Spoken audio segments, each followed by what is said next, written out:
Olá a todos, meu nome é Lilian Rodrigues de Oliveira Rosa, eu sou coordenadora da equipe da Cocriare Consultoria e presidente do IPSIC, Instituto Paulista de Cidades Criativas e Identidades Culturais. Eu estou aqui hoje para falar com a Rede Municipal de Educação de Itanhaém a respeito das declarações da escola, a missão, a visão e os valores, como revisar e elaborar essas declarações durante o processo de construção do projeto político e pedagógico. Vou compartilhar a tela aqui com vocês.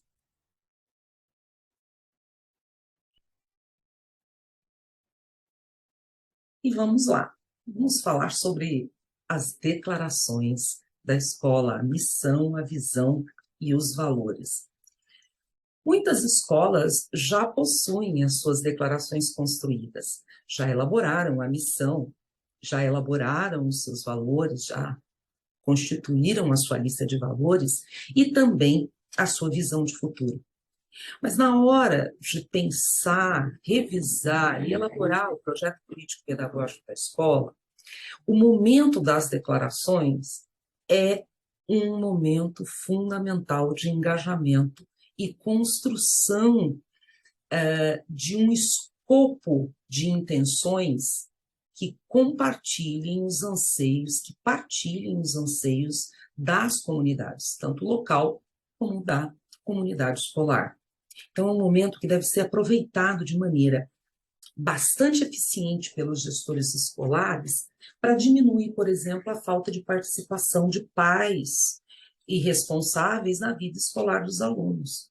Se for bem trabalhado, esse momento de elaboração das declarações da escola tem uma potência muito grande de engajamento, porque o pai, o professor, o funcionário, eles se veem reconhecidos na missão, se veem reconhecidos na visão e nos valores, e acaba, se isso é bem comunicado, gerando corresponsabilidade na sua implementação. Vamos lá. Quando nós falamos de declaração da escola, nós estamos, primeiro, e mais importante, falando de propósito, que é a missão. Qual a razão de ser da escola? Para que ela nasceu? O que ela nasceu para fazer? Gente, é claro, quando nós pensamos em instituição escola, né, em nível nacional, a Constituição já clara, a missão da escola é garantir, lá na unidade escolar, garantir uma educação pública de qualidade. Agora, cada unidade escolar ela está inserida numa determinada realidade. Portanto, essa missão de garantir educação de qualidade, ela se concretiza de maneiras diferentes em unidades escolares diferentes que refletem comunidades que têm referências culturais específicas que configuram identidades diversas e que isso precisa estar refletido na missão da sua escola. Então, não basta lá, olha, a missão da minha escola é garantir educação gratuita de qualidade, porque essa já é a missão da instituição escolar. Para além disso, qual é a situação, qual é o contexto, quais são as referências culturais da sua escola, da tua comunidade, que você precisa conhecer a partir de um diagnóstico, que devem estar refletidas na concretização dessa razão de ser, desse propósito. Daqui a pouquinho nós vamos dar um exemplo maior, porque a gente vai aprofundar um pouquinho mais sobre a questão da missão. E a visão? A visão, gente, a gente coloquei aqui um bonequinho com um telescópio, né, uma luneta olhando lá para frente, né? É para dar a ideia de que a visão ela se concretiza lá no futuro, num determinado tempo e num determinado espaço. É aquilo onde eu desejo chegar, é onde eu quero chegar com a minha unidade escolar. Nós vamos falar mais à frente, nós vamos detalhar cada um deles, mas para eu saber onde eu quero chegar, eu tenho que saber onde eu estou. E onde eu estou, eu sei como. Por meio de diagnósticos, de análise estratégica, de análise situacional. Não pode ser com base no achismo, né, da cabeça da dupla gestora. Precisa ser baseado num diagnóstico real, sem medo de ver quais são os problemas que precisam ser resolvidos. E os valores? Bom, gente, princípios e valores nós já sabemos que são diferentes. Princípios, eles são universais, né? Os princípios dos direitos humanos, os princípios constitucionais da educação brasileira, que são refletidos onde? São refletidos na LDB, na BNCC, no Plano Nacional de Educação, no Plano Nacional da Primeira Infância, no ECA, né? No Estatuto da Criança e do Adolescente. Esses são princípios, eles estão postos e já foram definidos e precisam estar refletidos em valores do cotidiano. Os valores, eles são identitários, eles têm a ver com a identidade. Mais uma vez, para eu saber qual é a identidade ou as identidades da minha unidade escolar, da minha comunidade, eu preciso conhecê-la. Eu preciso ter diagnósticos muito bem feitos. Uma vez conhecida a realidade, eu tenho condição de saber quais são os anseios da minha comunidade, quais são os valores que elas mais prezam, porque valores, gente, são milhares de valores e de virtudes que nós podemos cultivar, mas quais são aqueles que a nossa comunidade mais preza, aquela que ela mais quer ver efetivado no ambiente da minha escola? Sempre respeitando, é claro, os princípios constitucionais, porque os valores da minha escola não podem contradizer os princípios constitucionais e os princípios dos direitos humanos.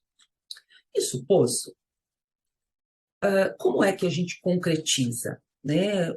Afinal de contas, como é que a gente faz, né? Pensa essas declarações da escola no PPP? Eles são construídos, como eu já disse, a partir da identidade da realidade. Mas essa identidade da comunidade, ela é partilhada, ela é coletiva. Tem alguns elementos dessas identidades que são compartilhadas. Então, eu preciso entender o que as identidades, a diversidade da minha comunidade, mas eu também preciso entender quais são os valores que ela compartilha, né, que ela tem em comum, para que esse incomum seja respeitado nos valores da minha escola, da mesma forma que a diversidade. Esse partilhamento, sempre quando a gente fala de engajamento, pessoal, vou dar uma pausa aqui, fazer um parênteses com vocês. Sempre quando eu trabalho com redes municipais, a principal reclamação dos gestores é a falta de participação de pais na escola. Essa é a reclamação mais comum. Existem estudos sobre o desengajamento. Como é que a gente engaja e como como ocorre o desengajamento dos atores em políticas públicas? E os trabalhos indicam que um dos elementos mais fortes de desengajamento é a quebra de confiança. Como que a quebra de confiança acontece? Quando, por exemplo, eu não dou devolutiva. Eu digo que vou fazer e não faço, ou digo que vou fazer e não digo porque não fiz. Isso quebra a confiança e o pai fala, para que eu vou lá? Não vai mudar nada. Um segundo ponto, eu sou convidado à escola apenas para validar, não para tomar decisões. Chego numa reunião de conselho e a dupla gestora apresenta, olha, eu trouxe aqui para vocês validarem uma lista pronta de coisas já, apenas para o pai dizer se concorda ou discorda. Isso é um tipo de participação passiva. Ele não foi convidado a construir, ele foi convidado só no finalzinho do processo para validar ou não, não gerando, então, participação. Se não gera participação, não gera corresponsabilidade. Então, envolver no processo também é fundamental para o engajamento. E eu estou falando isso porque a construção das declarações da escola é um momento potencialmente muito rico para gerar esse engajamento depois no processo de implementação do que se deseja ver concretizado com a visão da escola. Quem participa, tá? A dupla gestora coordena todo o processo, faz o escopo das declarações, realizou o diagnóstico, então ela tem a escuta da comunidade na mão e o diagnóstico na mão, para pelo menos já elaborar um rascunho para iniciar a discussão. Sugiro para vocês que convidem os diretores do teu território, aquelas escolas que estão próximas e que partilham e atendem a mesma comunidade. Eles podem contribuir muito para pensar com vocês o resultado da escuta, debater e contribuir na elaboração das declarações. Não deixe de envolver professor. Pessoal, quanto menos você envolve os professores nas tomadas de decisão, menos eles têm corresponsabilidade na hora da implementação. A corresponsabilização é uma ferramenta poderosa de engajamento, porque você pode, ao longo do processo, conscientizar o docente que ele ajudou a construir. Se ele ajudou a construir, ele também é responsável na manutenção e na implementação daquele processo. Isso vale para os funcionários, vale para o Grêmio estudantil. E se você não tem Grêmio, envolva os representantes de escola. E se o teu conselho já está montado, o teu conselho de escola já está montado, e eu sei que em Itanhaém, todas as escolas já têm seus conselhos ou estão em fase de implementação, esse conselho tem representantes, não é? Representantes dos docentes, dos funcionários, dos alunos, dos pais. É um ambiente riquíssimo para que se discuta. Mas lembrem-se, ele apenas não discute e elabora. O conselho de escola precisa homologar as declarações da sua unidade escolar. Ele é a primeira instância de chancela dessas declarações para depois elas subirem para o PPP. Então, não deixe de pactuar com o seu conselho a versão final das declarações da sua escola. E o papel do gestor escolar nisso tudo? Pessoal, o gestor escolar, numa nova configuração, antigamente a gente falava em administração escolar, né? A administração escolar está dando espaço para uma nova perspectiva, que é uma perspectiva de liderança articuladora, que é o gestor escolar. Esse gestor escolar precisa focar o seu tempo no planejamento, na organização, na coordenação, na articulação e no monitoramento dos processos. E ele é, fundamentalmente, um articulador. É ele que senta e planeja as estratégias de engajamento dos atores.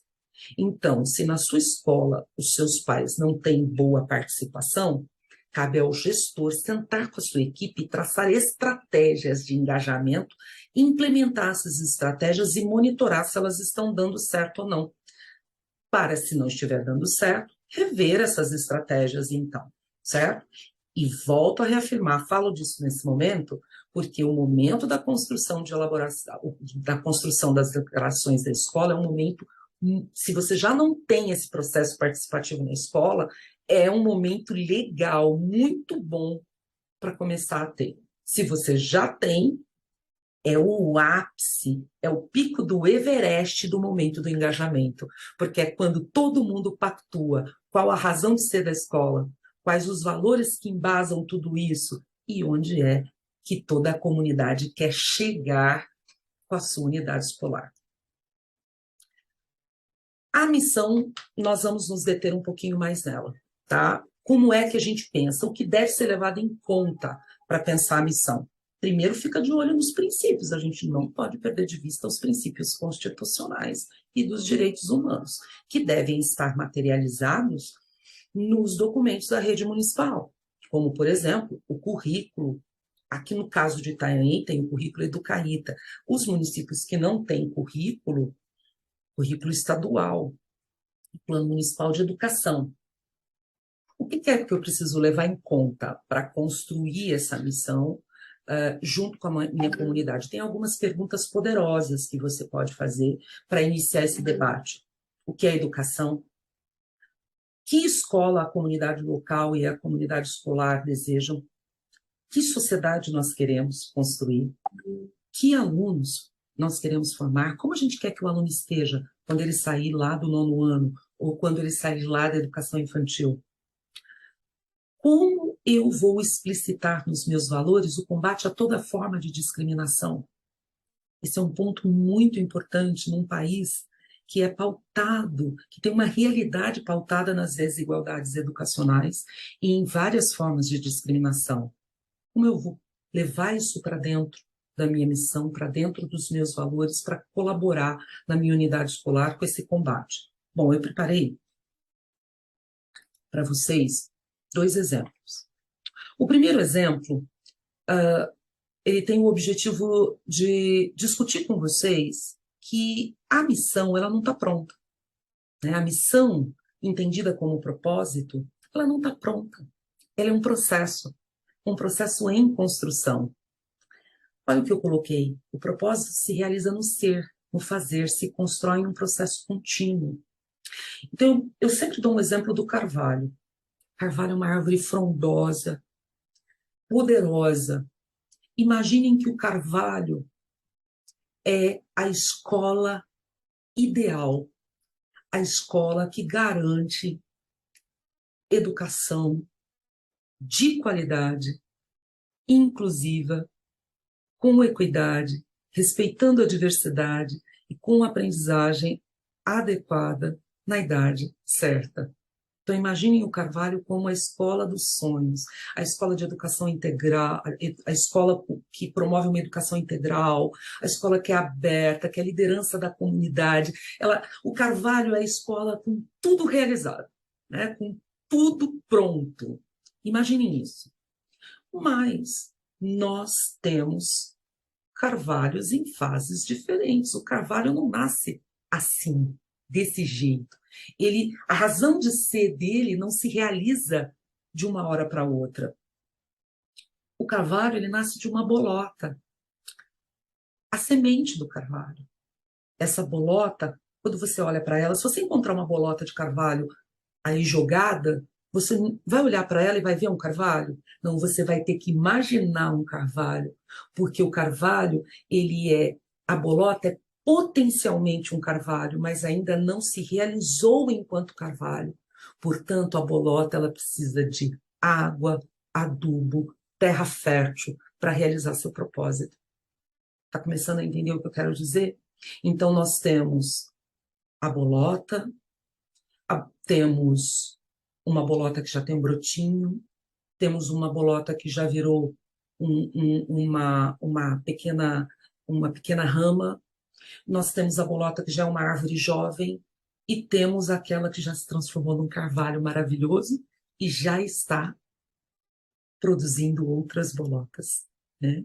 Olha só, o propósito da bolota é o carvalho, mas ela só se realiza no sendo, no fazendo. Então, nós temos bolotas em vários estágios de carvalho, né? Agora, pensa, se a sua escola tem o propósito, se a sua escola é o carvalho, em que fase ela está da realização do seu propósito? O que ela precisa focar para realizar o seu propósito? Por isso, cada unidade escolar tem um contexto, uma identidade diferente, e está numa das fases do carvalho. Então, cada unidade escolar tem uma missão, todas elas, é claro, para realizar a missão constitucional da educação brasileira, que é garantir educação de qualidade para todas e todos. Um outro exemplo. Agora, esse exemplo é focada na ideia de que, gente, nem todo mundo entende a missão de uma determinada instituição da mesma forma. Existem perspectivas diferentes, dependendo dos atores, do contexto, do tempo, da situação. Não adianta a gente pensar, mas como assim você não sabe qual é a missão da escola? Não, não é que ele não sabe. As pessoas têm perspectivas diferentes. Eu preparei aqui um exemplo para vocês como eu sou historiadora de formação, né, eu preparei aqui um exemplo bem baseado na história. Imagine um rei que queria beber vinho e queria um cálice, ele queria um utensílio para beber vinho, porque até então ele bebia numa cumbuca de coco, né? Uma cumbuquinha de cabaça. Ah, não, eu quero uma coisa mais elaborada, isso lá nos tempos da Roma antiga, da Idade Média, sei lá. E aí ele vai e pede para o seu melhor artífice fazer um belo cálice. Falou, olha, eu quero um cálice grande, mas como eu sou um rei, eu quero um cálice todo bonitão, com pedra preciosa e tudo mais. Quando o cálice chega para o rei beber o vinho dele, o cálice está rachado. O que o rei fala? Mas eu te pedi um utensílio para eu beber vinho, e o utensílio está rachado. Ele não cumpre o seu propósito, ele não cumpre a sua razão de ser. O que o rei faz? Pof! Joga o cálice fora, porque o cálice, enquanto utensílio de uso cotidiano, não estava servindo ao seu propósito para beber vinho, para receber o líquido, porque vazava. Passaram-se 1000 anos e um arqueólogo encontrou o cálice, limpou, fez o processo de restauração e de conservação, mas percebeu que ele estava rachado originalmente, que aquela rachadura vinha da sua própria feitura. Ele disse, não, a rachadura não será corrigida, porque isso é parte da história. E o cálice vai para onde? Para o museu. Eita, no museu ele mudou o propósito. Se lá no rei o propósito era ser utensílio doméstico para beber vinho, e como ele estava rachado, ele não cumpriu o propósito e foi off para o lixo, lá no museu já não importa que ele está rachado, porque ele já não é mais um utensílio para receber vinho. Ele se tornou um objeto de fruição, de contemplação, de memória no museu. E até a rachadura serve para contar essa história. Mudou o propósito. Por que mudou o propósito? Porque mudou a perspectiva, mudou a situação, mudaram os atores e mudou o tempo. Então, o propósito não é cristalizado.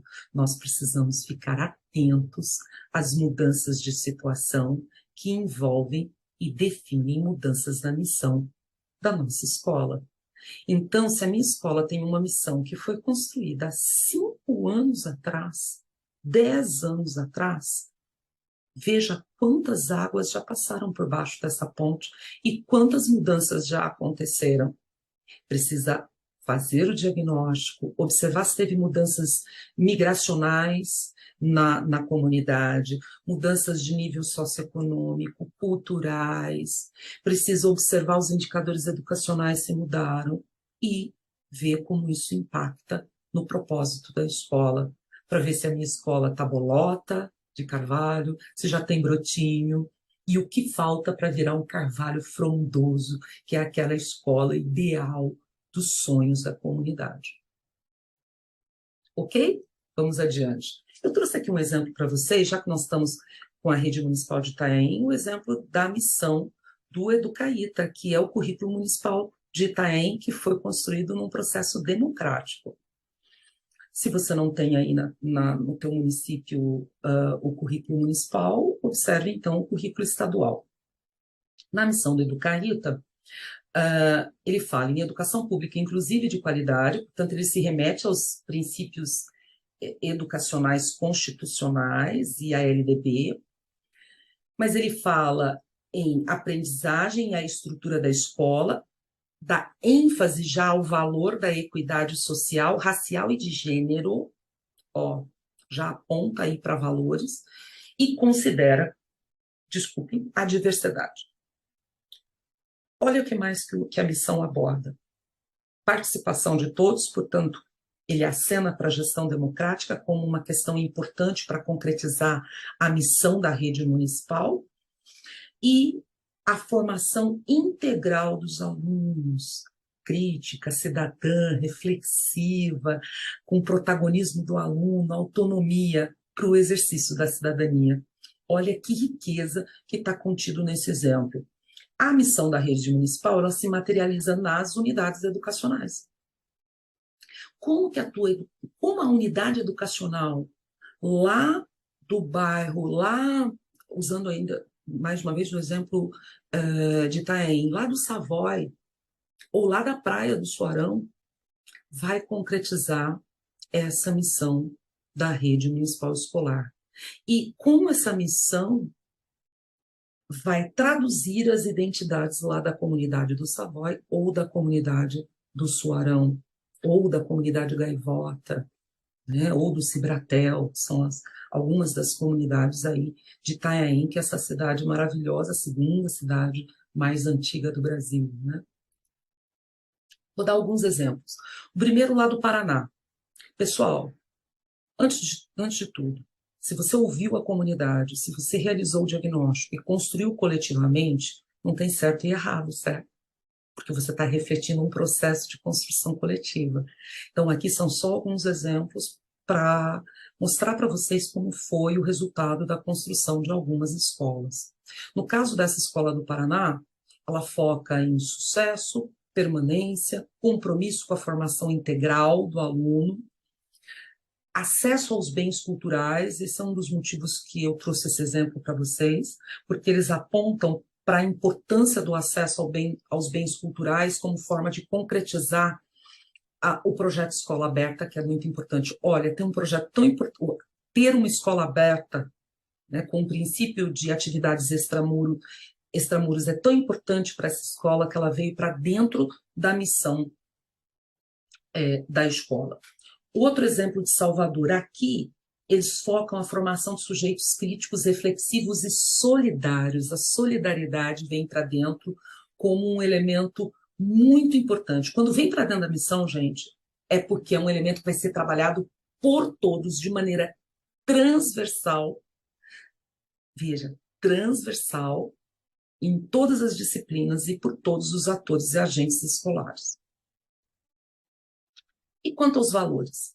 A gente já viu que princípios e valores são diferentes. Princípios são universais, estão caracterizados na Declaração Universal de Direitos Humanos e, no caso do Brasil, na Constituição Federal, que reflete na LDB, no Plano Nacional de Educação, no ECA e na BNCC. Então, o primeiro passo, eu tenho que observar os princípios. Mas, dentro desses princípios, existem valores que são identitários. Dependendo da comunidade ou das características da comunidade, existem valores que são mais enfatizados que outros para aquela comunidade.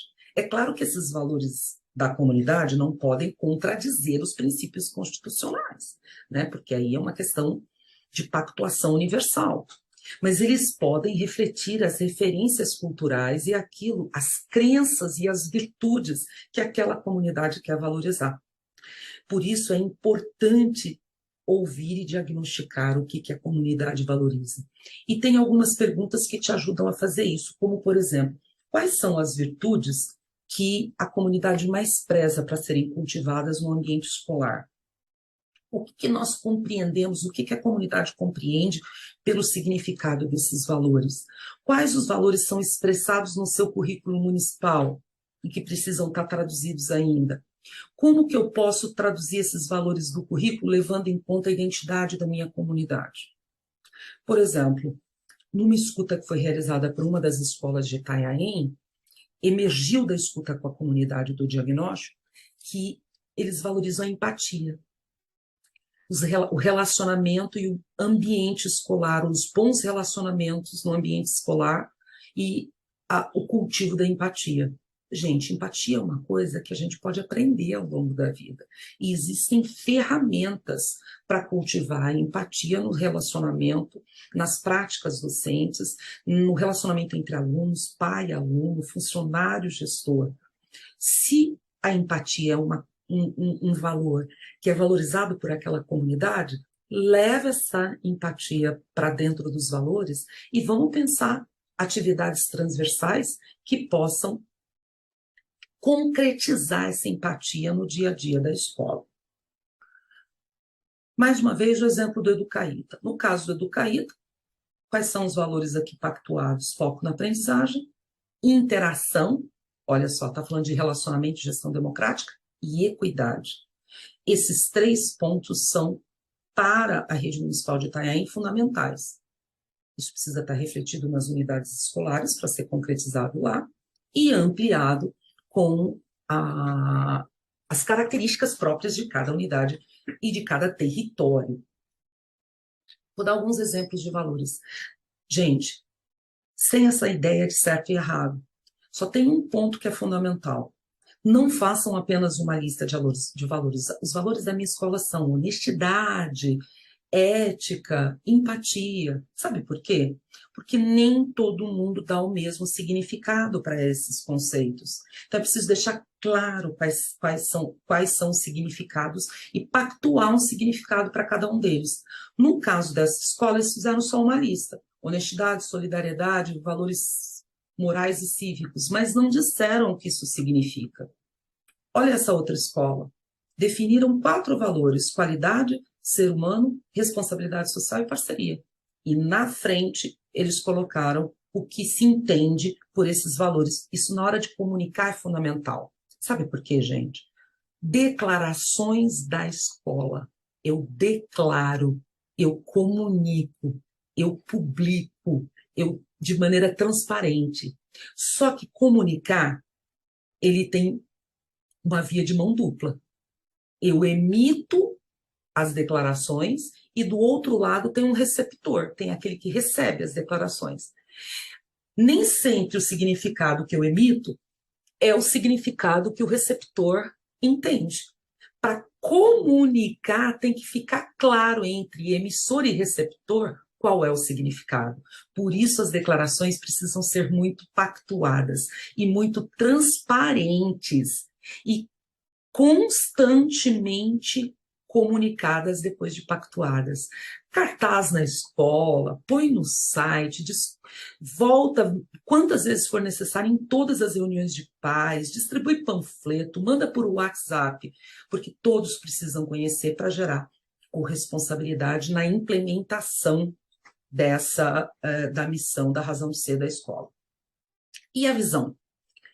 Lembra que eu coloquei um desenho lá de um bonequinho com uma luneta, né? Olhando para o futuro. A visão está lá. É onde eu quero chegar. Veja, a visão, ela estabelece um período de tempo.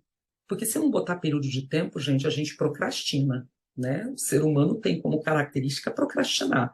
Se eu não boto uma data limite, eu deixo para fazer na última hora, se é que eu vou fazer. Então, a visão é importante que se tenha um ponto de partida. Qual que é o ponto de partida? É o retrato da escola. Como é que eu tirei esse retrato? Eu fiz o diagnóstico e a escuta. Por isso, o diagnóstico tem que ser bem feito, viu, gente? Porque se o diagnóstico não for bem feito, a fotografia sai borrada. E se sai borrada, eu posso tomar decisões equivocadas sobre a minha escola. Então, tem que tirar uma boa fotografia, fazer um bom diagnóstico baseado em evidências.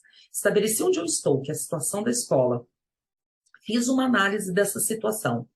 É o meu ponto de partida, certo? Aqui, o meu retrato da escola é o meu ponto de partida.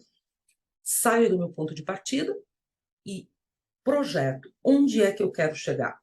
É lá que é a minha visão de futuro da minha escola. 2 perguntas poderosas para ajudar a fazer isso.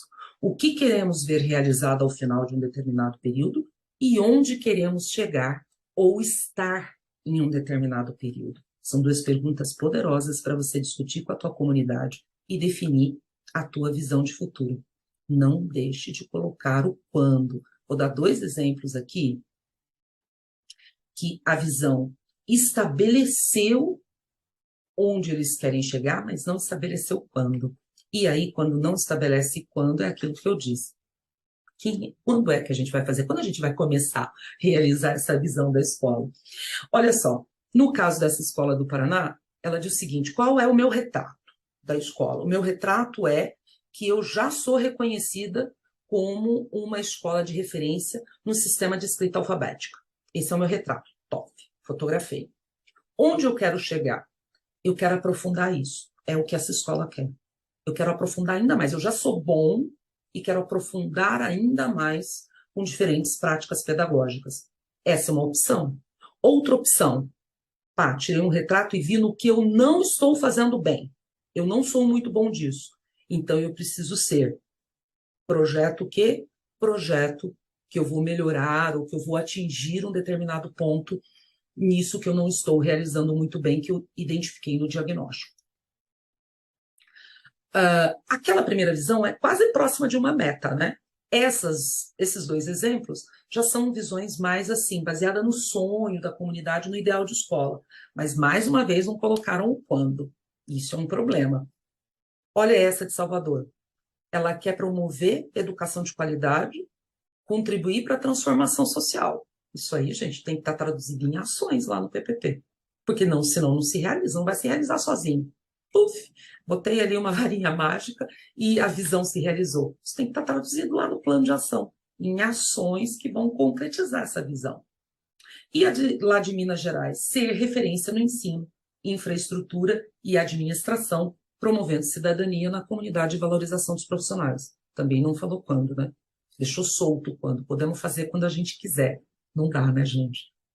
Tem que colocar foco, tem que colocar. Quanto tempo? Em 2 anos, em 3 anos, em 4 anos, em 5 anos, em 10 anos? Quando essa missão vai ser realizada? Como é que eu posso usar a escuta que eu faço com a comunidade como ponto de partida para elaborar a missão da escola? Eu trouxe aqui 2 exemplos para vocês de atividades que nós realizamos em Itanhaém. Esse primeiro exemplo, a dupla gestora fez uma escuta com a comunidade e perguntou: qual a escola dos seus sonhos? Olha que interessante. Opa, desculpe, mais uma vez pulou. Eita, desculpe. Qual a escola dos seus sonhos? O diretor e o assessor compilaram os dados e trouxeram aqui um resumo. Alicerçada em valores éticos e morais, respeito, formas de relacionamento, boa convivência, empatia, priorização, participação da família, convivência harmoniosa. Poderia ser amorosa também, né? Amor como atitude pedagógica, né, gente? A base de tudo. O que emergiu disso? Gente, empatia, relacionamento, convivência no ambiente escolar. Percebam que a comunidade preza muito isso. Isso precisa estar refletido lá na missão, na visão, nos valores. Isso são insumos riquíssimos para a construção das declarações da escola. O diretor também perguntou para a comunidade o que a escola está fazendo bem e deve continuar a fazer. O que a comunidade respondeu? Acolhimento, trabalho, comprometimento dos professores, projetos pedagógicos, parcerias. E o que a escola deve melhorar? Ele perguntou. Disciplina, responsabilidade dos pais, harmonia entre funcionários, conflito, comunicação e merenda. Perceba que ele aplicou para toda a comunidade, local e escolar, portanto, funcionários e professores, né? E dessas considerações todas, o que a comissão de revisão do PPP considerou? Que é preciso aprofundar a promoção de atividades diversificadas e de convivência. A dupla gestora captou a ideia central, que está aí já fazendo uma proposição lá de ação no PPP. Perceba que fazer um bom diagnóstico, fazer uma boa escuta, gera muito material para elaborar as declarações da escola. Agora, foi para as declarações da escola, o que essa dupla gestora pode fazer? Olha, gente, na reunião lá do conselho, olha, essa foi a escuta, e aqui está a missão, visão e valores da escola, olha como isso está refletido aqui. Isso é devolutiva, gera confiança, gera engajamento.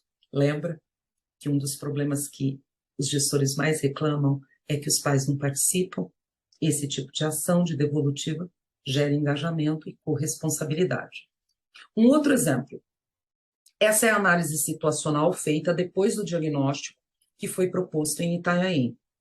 Ao fazer o diagnóstico dos indicadores de aprendizagem, que é essa primeira coluna, dos indicadores de fluxo e rendimento e equidade, por trás desse instrumento, pessoal, tem todos aqueles dados, todas as tabelas, todos os gráficos que já foram levantados e que os gestores analisaram exaustivamente. O aprendizado da leitura de dados é uma competência fundamental do gestor escolar. Depois de ler todo o diagnóstico, chegou o momento da dupla gestora fazer a análise desses dados, que a gente chama de análise situacional. O que é análise situacional? A fotografia da minha situação da escola, lembra? Eu estou fotografando qual é a situação da minha escola. Do ponto de vista da aprendizagem, eles disseram, olha, está adequado. Verdinho. Mas colocaram que precisa mais aprofundamento para compreender por que os indicadores educacionais flutuam tanto. No fluxo e rendimento, eles falaram, olha, está um ótimo índice de aprovação, mas a gente precisa olhar para isso porque teve a pandemia e a flexibilização dos critérios. Então, eles estão atentos. E aqui na equidade eles dizem, olha, o nosso território tem situações de escolas diferentes.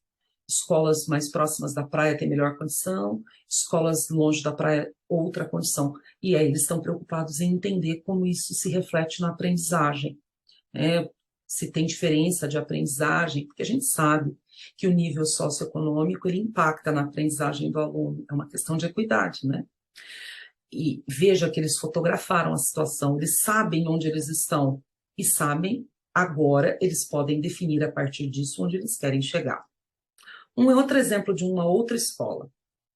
Eles definiram aqui que a aprendizagem está adequada, mas não deixaram de colocar pontos de atenção. Olha lá, as crianças com aprendizagem comprometida demoram mais de 3 meses para serem atendidas. Então, eles já têm aí uma necessidade apontada. Olha, tem que ter mais rapidez no atendimento das crianças que têm aprendizagem comprometida.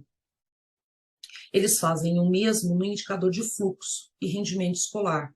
Apontam que tem pouco, está frágil para eles, olha, está vermelho. Então, eles apontam que tem pouco educador, que tem poucos assessores, que as salas geradas na projeção já começam lotadas, então eles estão apontando problemas que são problemas da rede. Então, esse gestor precisa levar essas questões, sentar e apresentar esse diagnóstico lá para o secretário municipal de educação, para o departamento de educação, seja em qual rede você estiver.